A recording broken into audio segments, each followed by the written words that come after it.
Estás escuchando un audio de Mosaic Boston Church. Si deseas ver más recursos, conocer Mosaic Boston y las iglesias de nuestro vecindario o hacer una donación a este ministerio, visita mosaicboston.com. A todas las madres de casa, feliz Día de las Madres, feliz Día de la Madre. Os queremos. Muchas gracias por el trabajo uno de los trabajos más difíciles del mundo. Y feliz Día de la Madre a mi madre, si está sintonizando. Ella vive en Rhode Island, pero de vez en cuando sintoniza y luego me llama para corregir mi teología. Entonces, feliz Día de la Madre también a mi esposa, madre de 4 hijas, algo muy especial. Me gustaría poder orar una oración especial de bendición sobre nuestras madres. Y también sabemos que para algunas personas es un día difícil el que quieren ser madres también, o algunos han perdido a sus madres. Entonces también vamos a orar para que el Señor traiga consuelo a estas personas. ¿Podrías orar conmigo? Padre Celestial, te agradecemos que seas un buen Padre. Eres un buen Padre.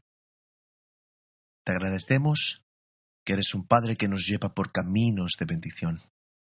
A veces esos caminos de bendición no se sienten como una bendición, pero haz que seamos personas que construyan sus vidas, no sobre la base de los sentimientos, sino sobre los hechos de la realidad, de quien tú eres, de lo que has dicho, de lo que has prometido. Haznos un pueblo que interprete nuestras circunstancias, lo que sentimos por nuestras circunstancias a través de tus promesas, y no al revés, que no interpretemos tus promesas a través de nuestras circunstancias, a través de nuestros sentimientos. Señor, te damos gracias por las madres de la congregación y te pido que las bendigas abundantemente. ¿Qué trabajo tienen? Y posiblemente el más difícil del mundo. Y te pido que las bendigas, que las llenes de tu Espíritu Santo. Llénalas de fuerza sobrenatural, tanto física como espiritual. Protégelas del maligno, del pecado, de la locura. Bendícelas abundantemente y haznos hijos que honren a nuestros padres, a nuestro padre y madre. Y Señor, por las que anhelan ser madres, te ruego hoy que las satisfagas profundamente. Darles la seguridad de que tú estás con ellas. Como Sara, tal vez anhelan ser madres, tal vez no es el momento, o tal vez tienes algo mucho más grande que eso. Recuérdanos que los hijos son una bendición. Los hijos físicos son una bendición, pero también nos llamas a hacer discípulos de todas las naciones, a tener hijos espirituales a los que discipulemos de la misma manera que tú, Jesús, no tuviste hijos y Pablo no tuvo hijos, pero tienen miles y millones y miles de millones de hijos espirituales. Bendícelos, Señor. Por los que han perdido a sus madres, te ruego que traigas consolación, profunda consolación en este día, y que estés cerca de ellos. Señor, bendice nuestro tiempo en las Sagradas Escrituras, y te agradecemos por este tiempo que tú nos has dado en el libro de Génesis. Te agradecemos por el ejemplo de Abraham, gracias por llamarlo, y te agradecemos por su fe. Te agradecemos también por su honestidad, Señor. Te agradecemos por este tiempo, Señor. Te agradecemos por la honestidad de las Escrituras, que hay momentos en los que su fe se tambaleó y vaciló, y hay momentos en los que no vivió con claridad, caminó por vista y no por fe, y pecó contra ti, Señor, contra la gente. Pero te agradecemos también, Señor, que no lo dejaste en ese pecado, sino que viniste como un redentor.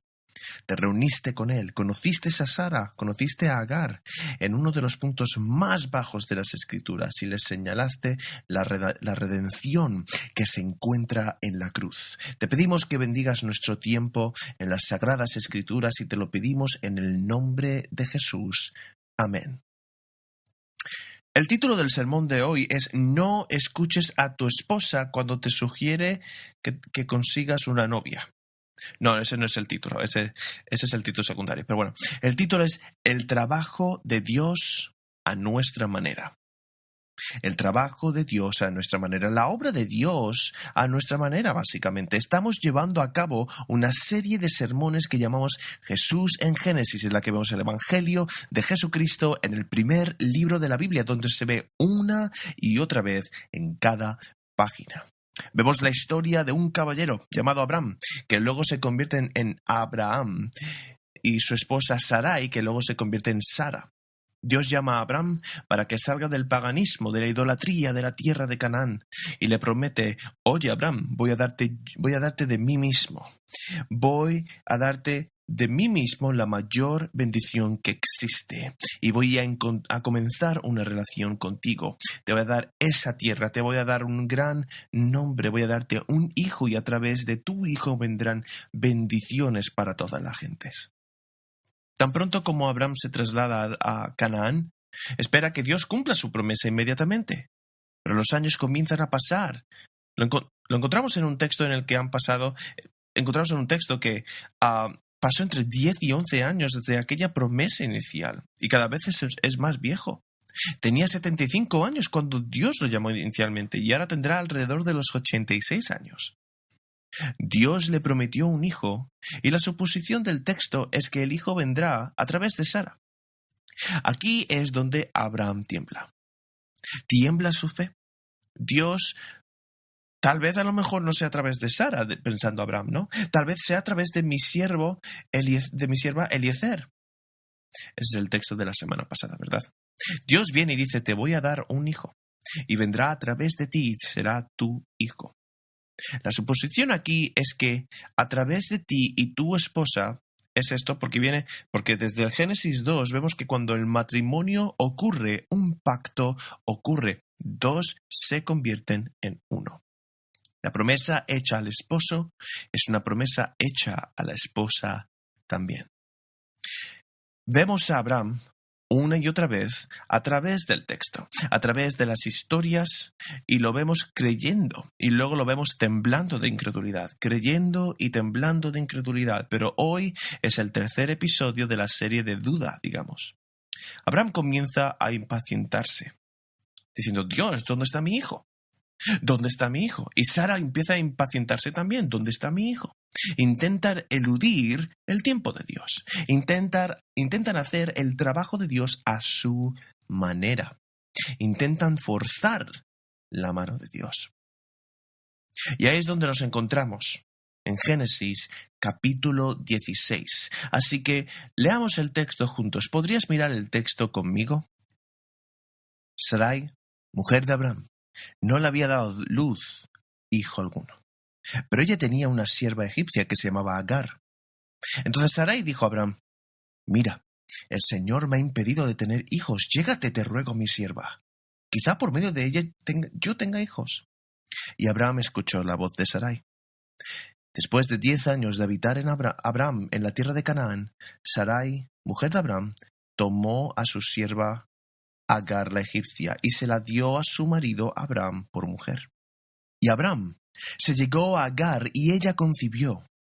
Cuando ella vio que había concebido, miraba con desprecio a su señora. Entonces Sarai dijo a Abraham: recaiga sobre ti mi agravio. Yo entregué a mi sierva en tus brazos, pero cuando ella vio que había concebido, me miró con desprecio. Juzgue el Señor entre tú y yo. Pero Abraham dijo a Sarai: mira, tu sierva está bajo tu poder, haz con ella lo que mejor te parezca. Y Sarai trató muy mal a Agar, y ella huyó de su presencia. El ángel del Señor la encontró junto a una fuente del agua en el desierto, junto a la fuente en el camino de Shur, y le dijo: Agar, sierva de Sarai, ¿de dónde has venido y a dónde vas? Ella le respondió: huyo de la presencia de mi señora Sarai. Vuelve a tu señora y sométete a su autoridad, le dijo el ángel del Señor. El ángel del Señor añadió: multiplicaré de tal manera tu descendencia que no se podrá contar por su multitud. El ángel del Señor le dijo: además, has concebido, y darás a luz un hijo y le llamarás Ismael, porque el Señor ha oído su aflicción. Él será hombre indómito, como asno montés. Su mano será contra todos, y la mano de todos contra él, y habitará separado de todos sus hermanos. Agar llamó el nombre del Señor que le había hablado: tú eres un Dios que ve, porque dijo: ¿estoy todavía con vida después de ver a Dios? Por eso se llamó aquel pozo Beer Lahai Roi, el cual está entre Cades y Bered. Agar le dio un hijo a Abraham, y Abraham le puso el nombre de Ismael al hijo que Agar había dado. Abraham tenía 86 años cuando Agar dio a luz a Ismael. Esta es la lectura de la santa, inerrante, infalible y autoritaria palabra de Dios, que Dios escriba estas verdades eternas en nuestros corazones. 3 puntos, los cuales vamos a enmarcar en nuestro tiempo. Primero, la visión miope lleva al desorden. Segundo, la visión de Dios que entra en desorden. Y tercero, el desorden y la visión redimida. En primer lugar, la visión miope que conduce al desorden. ¿Qué texto tan sorprendente que tenemos ante nosotros? Una de las razones por las que este texto está aquí es porque esto sucedió, obviamente. Si estuvieras inventando la Biblia, si estuvieras inventando una religión, no dirías, ese es el padre de mi fe. El padre de mi fe hizo esto. Esto es lo que ocurre en el texto. Es un momento sobre una realidad que ocurrió. La escritura es verdadera, por tanto, es honesta. En Génesis 16:1, Sarai, la esposa de Abraham, no le había dado hijos. Pero ella tenía una sierva egipcia que se llamaba Agar. La historia de fondo aquí es... Tienes que entender esta cultura, ¿vale? Una cultura de honor y vergüenza. Y una de las cosas más importantes, los roles de una mujer en ese tiempo, era tener hijos.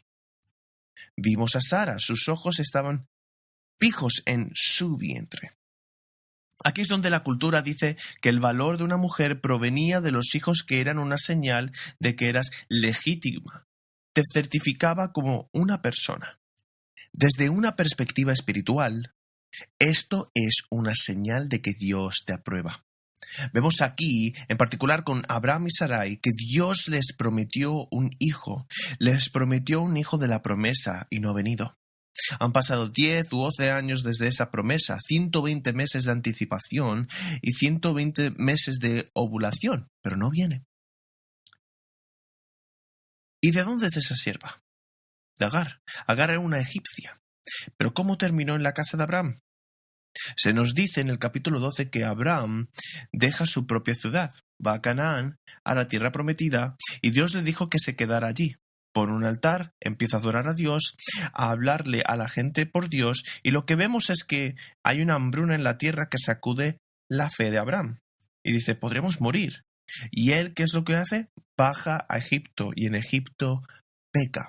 Peca contra su esposa entregándola al faraón y básicamente prostituyéndola a faraón, entregándola para salvarles. Y Dios viene en el último momento y salva a ambos. Entonces el faraón le da posesiones y sirvientes a Abraham. En este punto, Abraham debería haber rechazado a los sirvientes. Debería haber dicho, no, gracias. Son personas hechas a la imagen y semejanza de Dios, no, gracias. No los voy a tomar como mi propiedad, de la misma manera que le dijo el rey de Sodoma, pero no lo hace. Los recibe. Esta riqueza se convierte entonces en un obstáculo para él. Y ahí está Abraham. Está Sarai también, que no puede tener un hijo. Y luego está Agar, la sierva más joven. Ahora Sarai le dijo, mira ahora que el Señor me ha impedido tener hijos. No puedo tener hijos. Y vemos un tono de acusación, ¿no?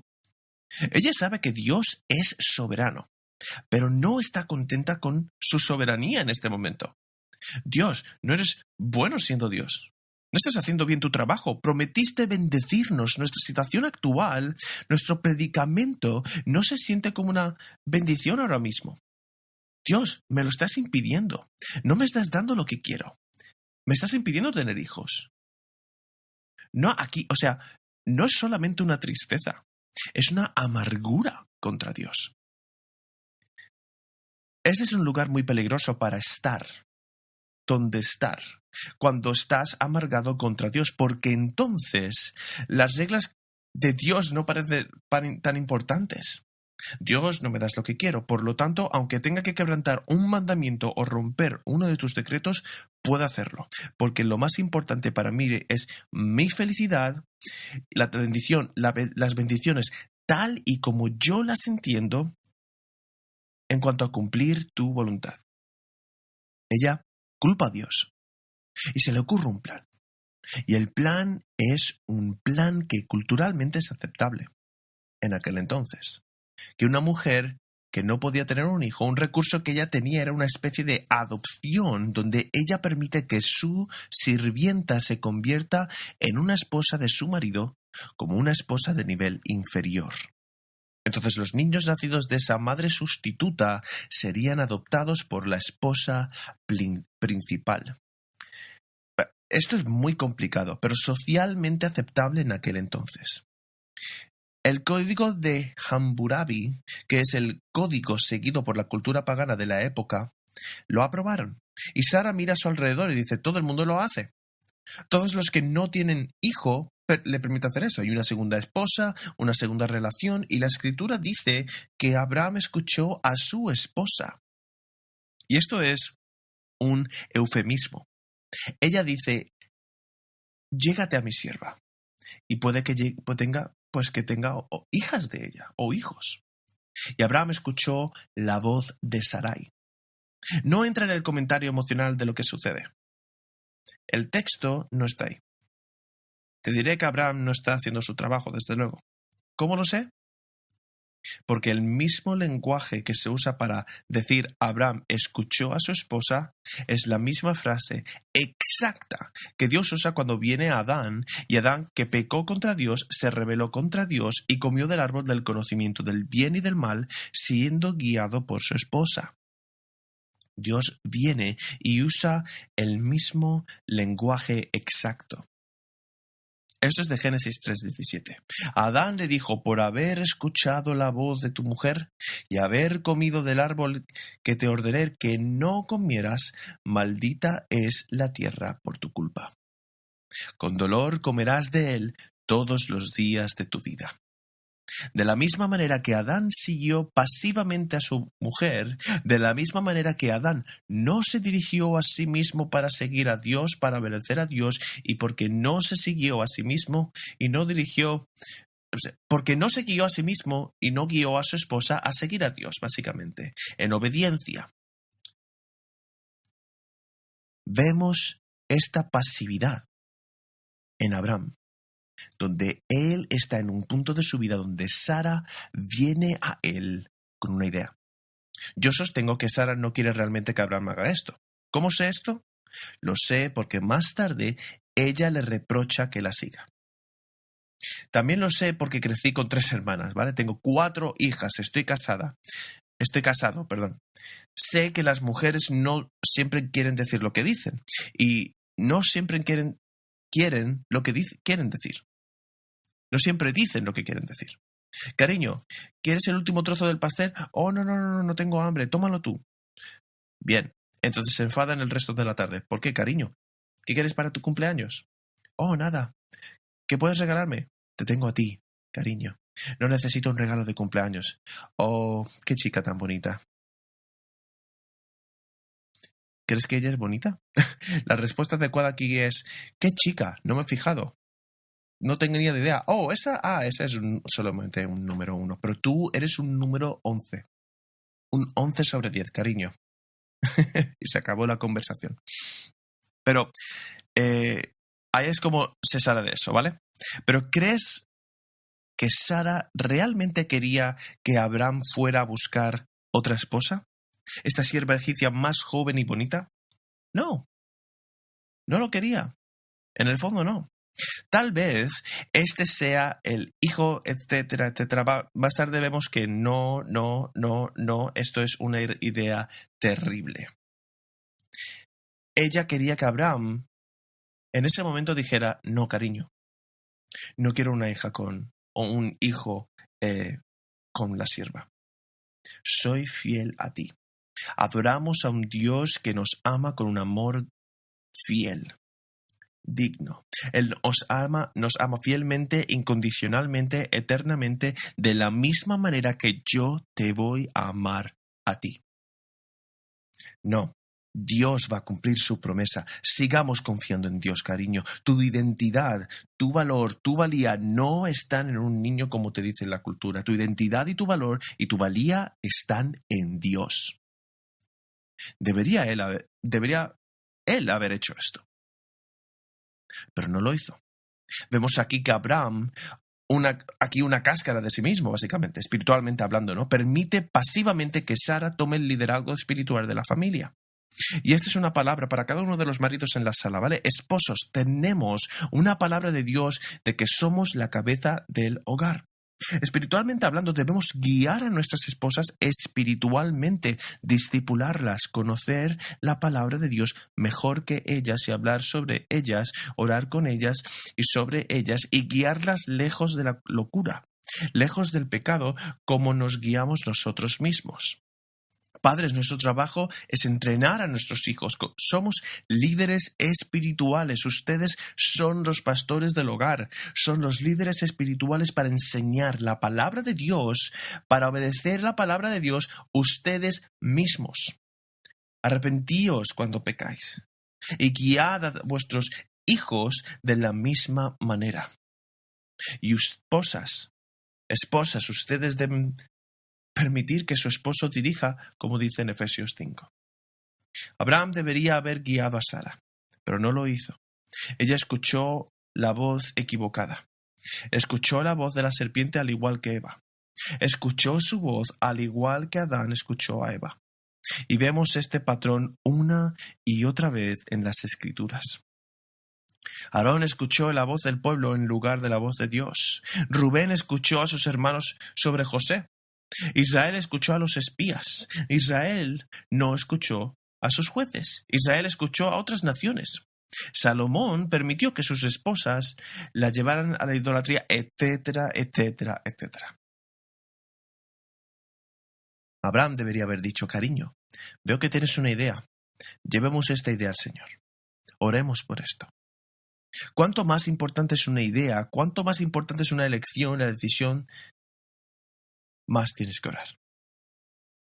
Cuanto más importante sea la oración y el ayuno, ahí es cuando tenemos que acudir al Señor. Pero ellos no lo hicieron. Si hubieran ido al Señor, ¿sabes lo que Dios le habría dicho?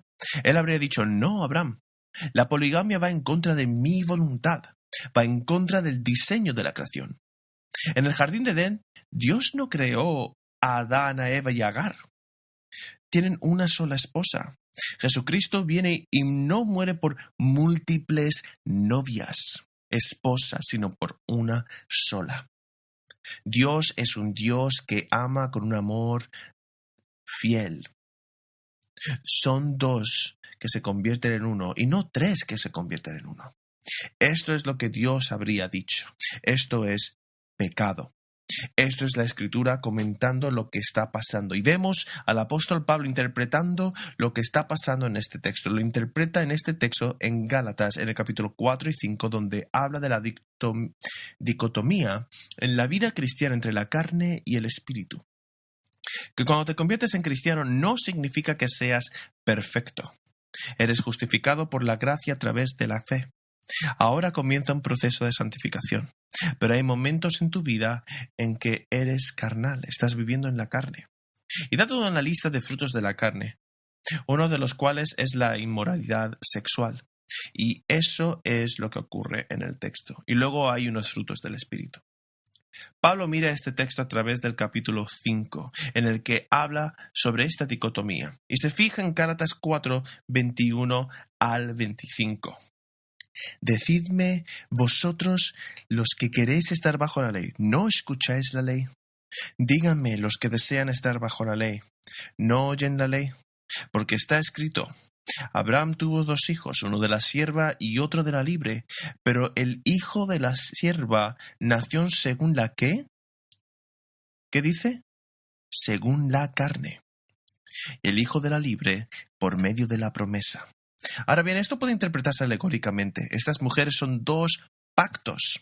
Una es la del monte Sinaí, que da a luz hijos para la esclavitud. Y esta es Agar. Ahora Agar es el monte de Sinaí en Arabia. Esta corresponde a la actual Jerusalén.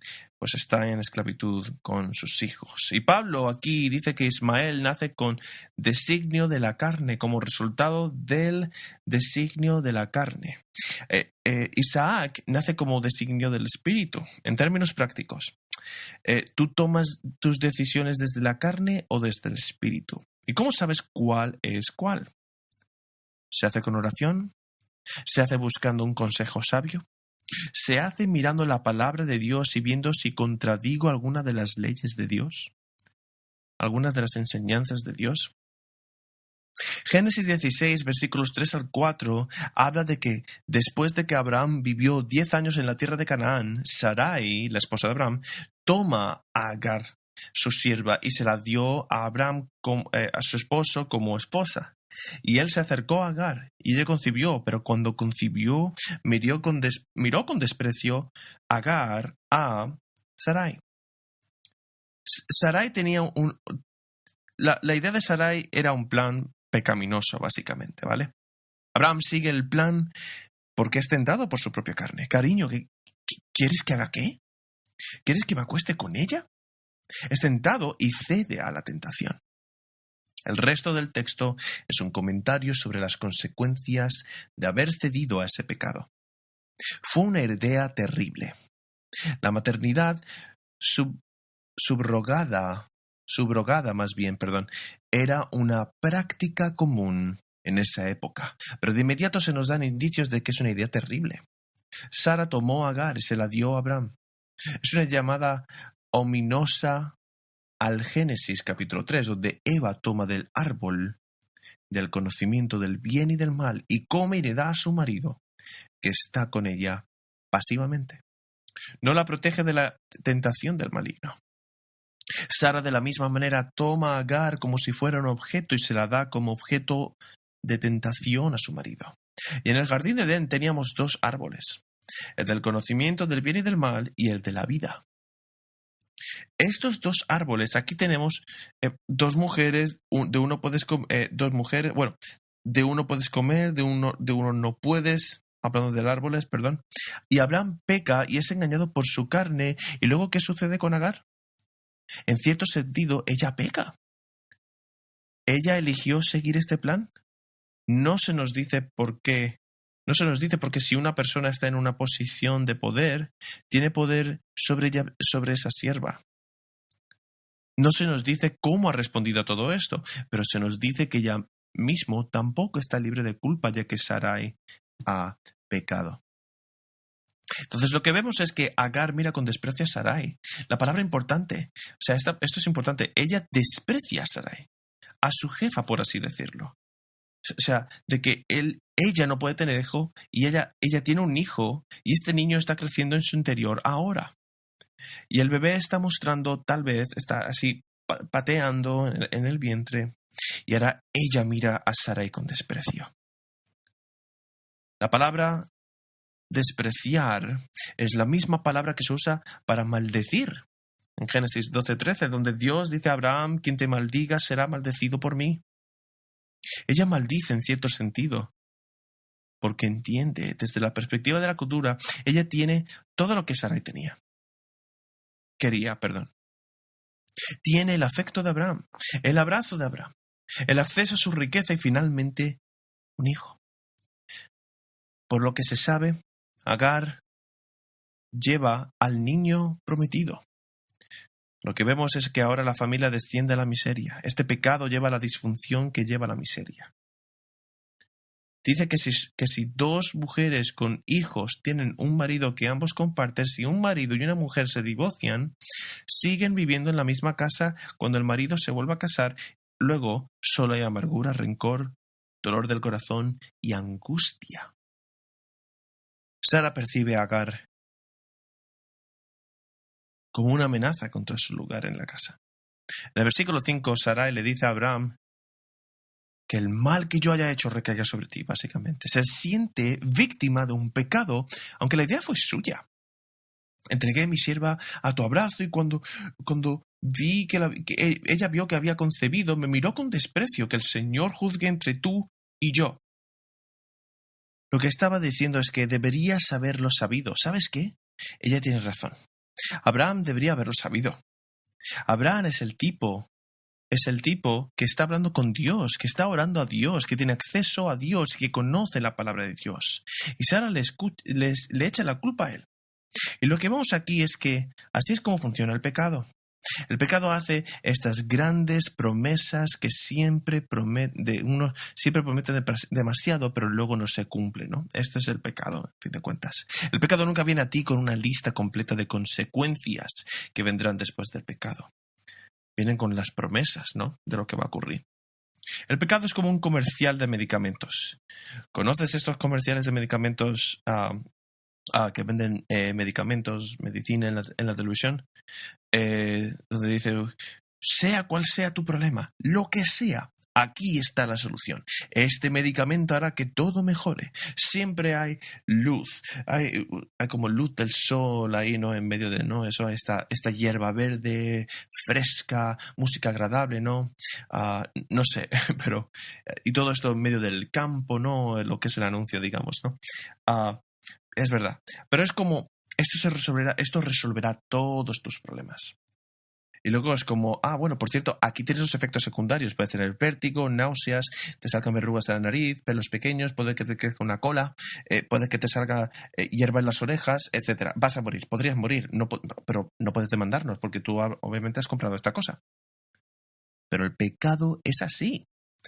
Excepto que no te da los últimos 10 segundos, ¿no? Solo te promete demasiado y no se cumple, nunca se cumple, en particular cuando se trata del pecado sexual.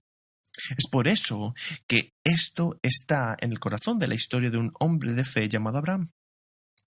Abraham le dijo a Sarai en el versículo 6, he aquí que tu sierva está en tu poder, haz con ella lo que quieras. Entonces Sarai trató con dureza a la sierva, ¿no? Y ella huyó de su presencia, ¿no? Agar. Hablando de Agar, ¿no? Pero fue el pecado de Abraham que condujo a esta situación. Su pasividad no lo permitió. Lo permitió, más bien. No asumió la responsabilidad ni entonces ni ahora. Escuchó los consejos pecaminosos de Sara y ahora permite que Sara haga lo que quiera. Solo ve una cáscara patética de sí mismo. Espiritualmente hablando, la respuesta insensible de haz lo que quieras con ella también. ¿Qué hace Sara después? Trata con dureza a Agar. Agar está embarazada. Viven en tiendas de campaña. No sabemos lo que hizo. Tal vez abusó de ella verbalmente, un abuso físico, demandas sobre ella que eran simplemente imposibles y en última instancia crueles que llevaron a Agar simplemente a decirse, vale, me voy, vuelvo a Egipto. Aquí lo que el texto está enseñando es que siempre es una idea terrible tratar de cumplir el plan de Dios a nuestra manera y en nuestro propio tiempo. Hay ejemplos de esto una y otra vez en las Escrituras. Dios permite situaciones como esta en la vida de sus más fieles para que crezcan en confianza y dependencia de Dios. Un ejemplo de esto es Moisés. Moisés supo bien desde muy joven que tenía un deseo ardiente, ese llamado en su vida para ser parte del movimiento de liberación del pueblo de Israel en Egipto. Y creció como judío en la casa de Faraón. Recibió educación, entrenamiento y finalmente dice, ahora es el momento de ser el gran liberador. Ve a un amo egipcio abusando de un esclavo judío, se entromete y mata al amo egipcio con sus propias manos y luego lo entierra en la arena. Pero cuando lo descubren, huye. ¿Y qué sucede? Trató de apresurar el plan de Dios. El trabajo de Dios tiene que ocurrir a la manera de Dios. Los planes de Dios vienen completos con sus métodos y su tiempo. Hudson Taylor dijo una vez, la obra de Dios hecha a la manera de Dios nunca carecerá del suministro de Dios. Nuestros retoques solo estropean las cosas. Un ejemplo muy obvio, el rey Saúl, el primer rey de Israel. El sacerdote Samuel le dice, oye, antes de ir a remar, tienes que entender, necesitamos sacrificar un animal para obtener la bendición del Señor. Necesitamos adorar a Dios. No hagas nada, no vayas a la batalla hasta que yo venga y yo dirigiré ese proceso como sacerdote de Dios. Saúl espera un día, espera otro día, Espera otra semana y Saúl no viene. Samuel no viene. No viene. Entonces Saúl, ¿qué es lo que hace? Toma un animal y asume el papel del sacerdote, que no debería de tener. Peca. Samuel le dice, por haber pecado contra Dios, tratando de forzar el plan de Dios, vas a ser quitado del trono. Este es el lío que se crea al perder la visión del plan de Dios. Una visión miope, una visión corta. Y gracias a Dios que no nos deja solos en este lío. Este es el punto 2, entonces. La visión de Dios que entra en el desorden. Ahora ves a Agar embarazada sin recursos, expulsada por Abraham, el padre de su hijo, y su marido expulsado. Padre de hijo y su marido expulsado por Sara. Está sola Agar, huyendo a 100 millas del campamento de Abraham en Hebrón. En la siguiente escena vemos que Dios no la deja en este lugar abandonado. Se acerca a ella cuando está más rota, desesperada y desconsolada. Y no solo viene ella, no se limita a salir a su encuentro, la llama por su nombre. Esta es una de las partes más impactantes del texto. Este es el único caso, no solo en el Antiguo Testamento, sino en toda la literatura oriental, en el que una deidad llama a una mujer por su nombre. Dios ni siquiera llama a Eva por su nombre, ni a Sara por su nombre, ni a Débora por su nombre, pero entabla una conversación con Agar. La llama por su nombre cuando la encuentra en el desierto. Lo vemos en el versículo 7. El ángel del Señor lo encontró junto a un manantial en el desierto, de camino a Shur. Ella está en su camino a Egipto, se detiene en un manantial de agua en el camino de Shur. Y Shur, tiene que pasar por ahí para llegar a Egipto. La palabra Shur significa muro que casi nadie atraviesa. Era así de prohibitivo. Era solo un camino interminable de arena amarilla y gravoso.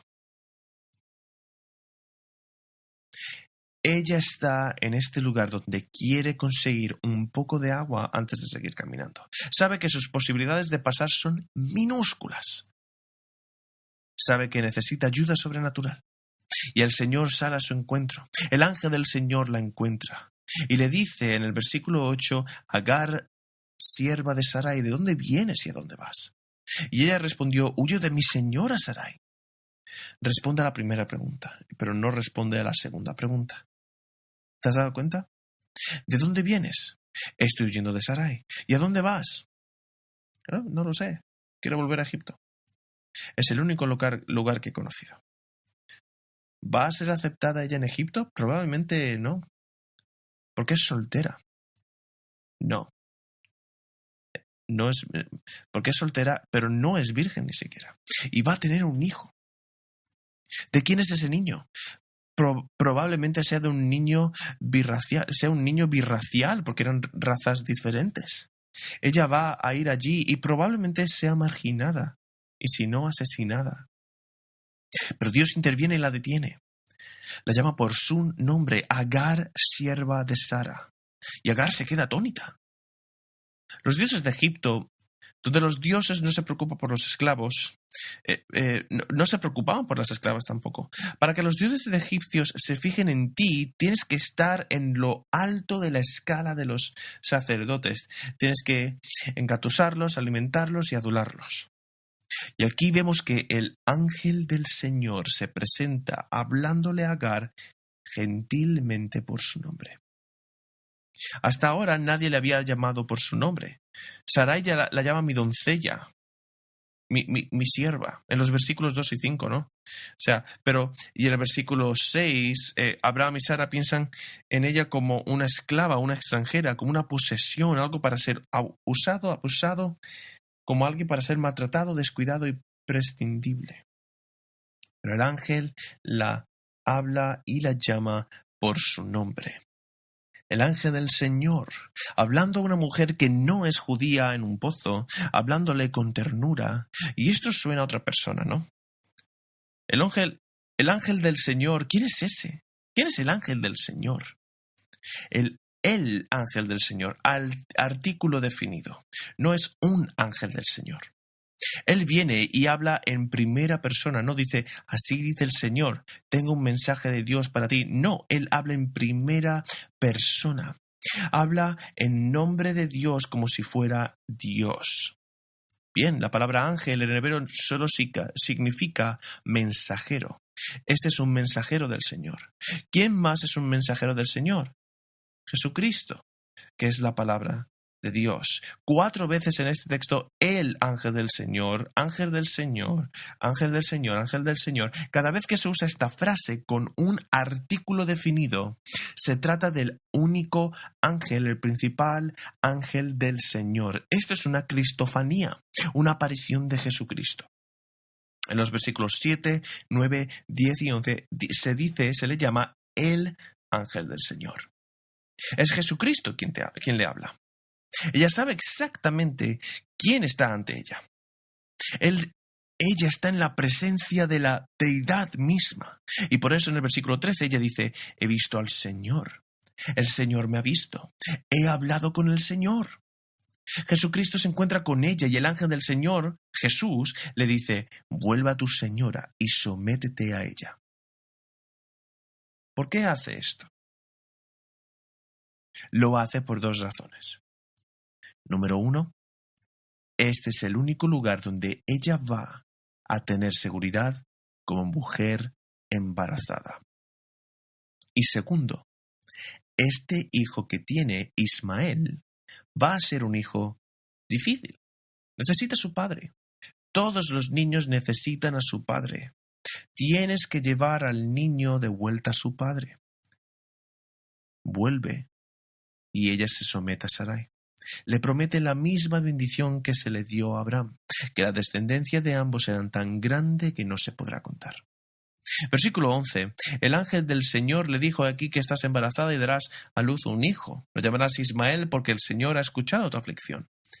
Ismael significa Dios escucha.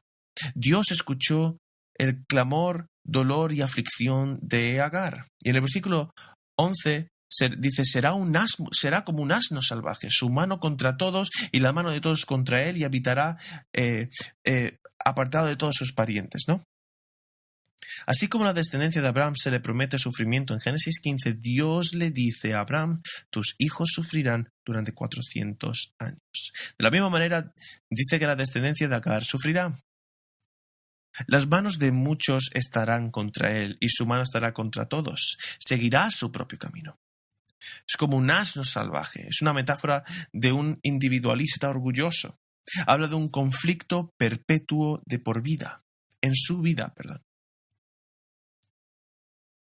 Herman Melville, ¿vale? Que escribió Moby Dick, comienza la novela, la narración, diciendo, llámame Ismael, el mismo nombre.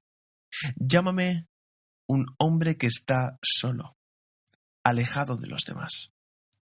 Esto no es tanto una bendición, ¿vale? Es una profecía. Esto es lo que va a suceder. Tal vez esto se deba a la situación familiar, a la situación de 2 esposas, donde tal vez Ismael no se sentía como si fuera verdaderamente amado en el hogar, etcétera, porque no se sentía como el hijo de la promesa, etcétera. Sabemos que iba a ser una vida muy difícil. Vemos descendencia de Ismael, no solo física, sino que tiene descendencia espiritual, al igual que Isaac tiene descendencia, no solo física, sino espiritual.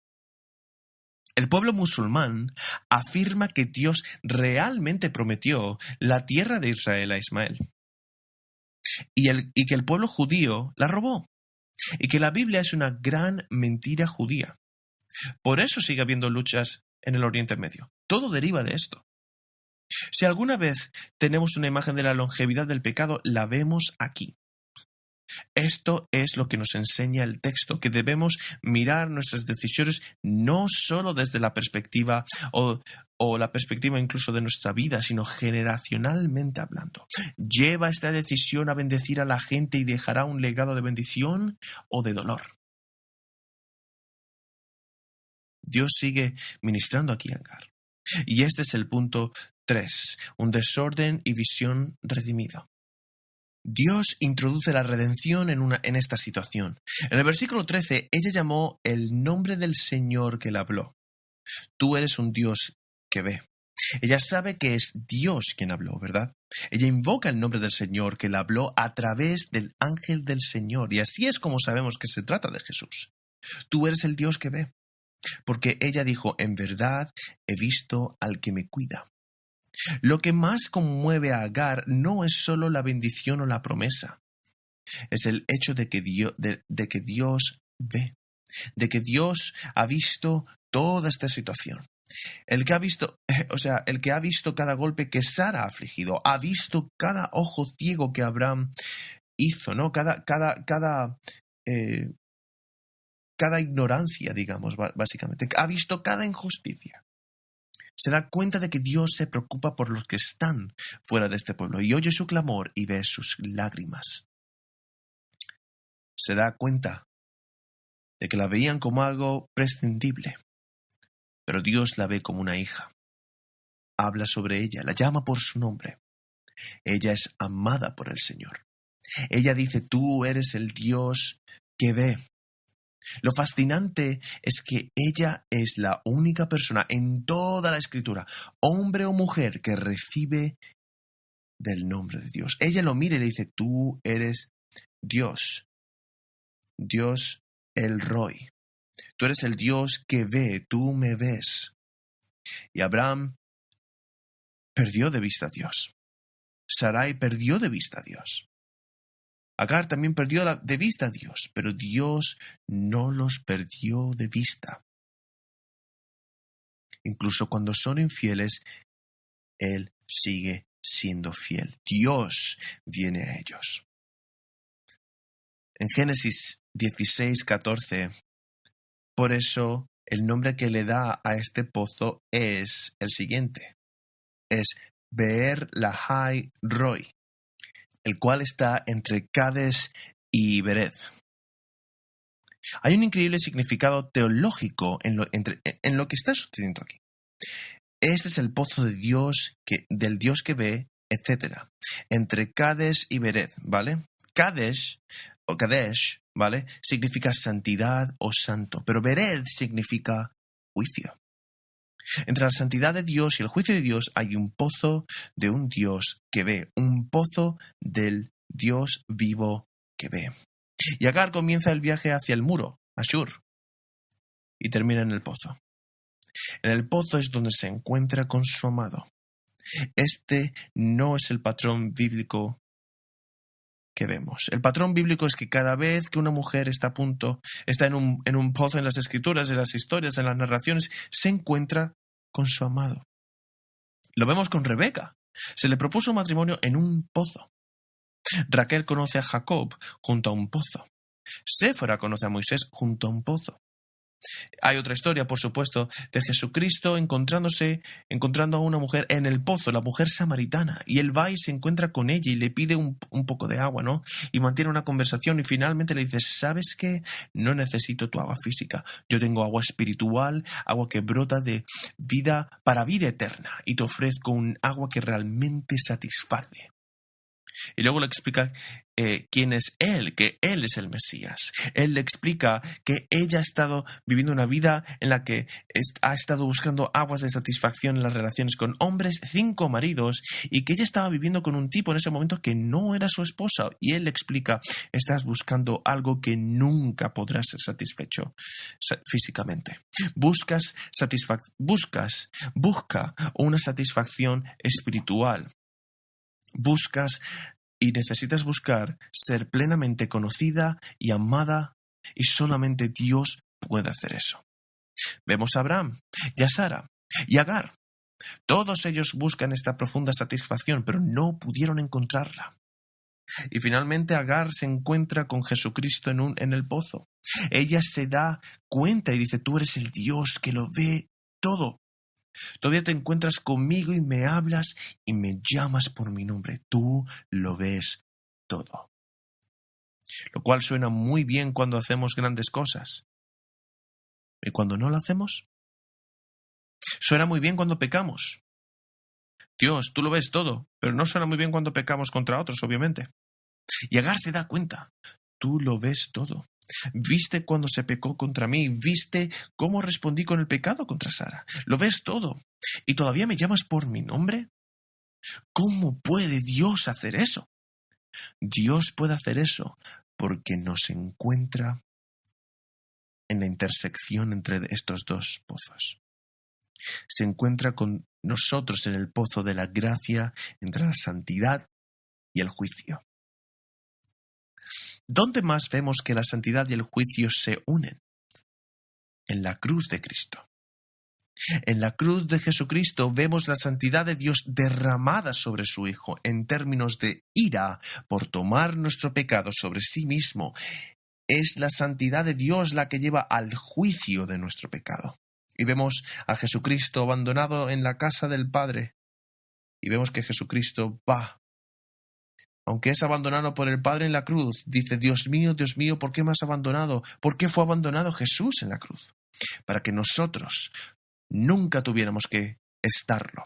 Para que pudiéramos ser buscados, vistos, atraídos, abrazados por Dios, para que pudiéramos tener una visión de Dios que nos satisface como ninguna otra cosa. San Tomás de Aquino es considerado una de las 3 mentes cristianas más importantes que ha existido.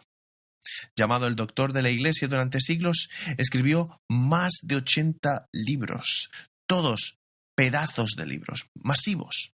Era teología para principiantes, tenía unas 3.500 páginas, pero cuando estaba escribiendo su obra maestra, su magnum opus, escribiendo esta obra, tuvo una visión de Dios en oración.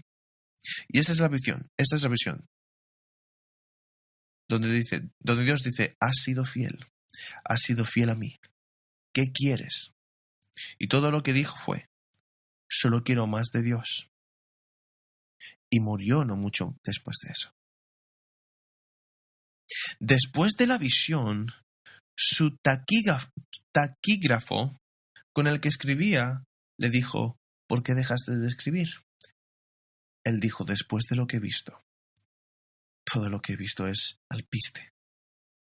Y una visión de Dios, comprendió quién es Dios, comprendió que Dios demuestra que sí se preocupa por nosotros, que sí nos ama y que sí quiere bendecirnos, y lo demostró en la cruz de Jesucristo. Y Agar regresa a casa, y cómo no iba a hacerlo. Ella tuvo una nueva visión de Dios, y debido a esta nueva visión, ella continúa obedeciendo al Señor. Abraham también cambia. Vemos que por fin asume su responsabilidad. En este texto, tomó a su hijo y le puso nombre. Agar dio a luz a Abraham un hijo en el versículo 15, y Abraham llamó el nombre de su hijo Ismael. A sus 86 años, Abraham se arrepintió de su pecado. En 1 de Juan 1, del 8 al 10, se nos dice lo siguiente. Si decimos que no tenemos pecado, nos engañamos a nosotros mismos y la verdad no está en nosotros. Si confesamos nuestros pecados, Él es fiel y justo para perdonarnos los pecados, para limpiarnos de toda maldad. Si decimos que no hemos pecado, lo hacemos a Él mentiroso y su palabra no está en nosotros. ¿Tienes pecados? ¿Tengo pecados? Los tenemos. Necesitamos confesar nuestros pecados, pedir perdón, arrepentirnos de nuestros pecados y creer que en la cruz de Jesucristo nuestros pecados son pagados cuando el juicio de Dios es derramado sobre Jesucristo. Y cuando nos arrepentimos, Dios nos perdona. ¿Cómo sabemos que Abraham se arrepintió? Porque vemos un patrón de vida cambiada después, que él continúa esperando en Dios, nombra a su hijo y continúa criando a su hijo, ama a su hijo. ¿Y cómo sabemos que Abraham amaba a Ismael? Porque más tarde, cuando Dios viene a él, le dice, oye, ahora te voy a enviar al hijo de la promesa, Isaac.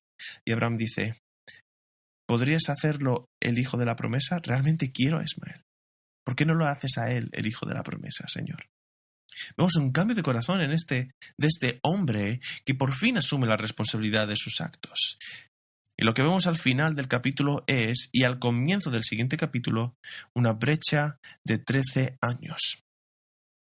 Ahora bien, en estos 13 años, sí, hubo luchas, desacuerdos, amargura, celos y dolor del corazón.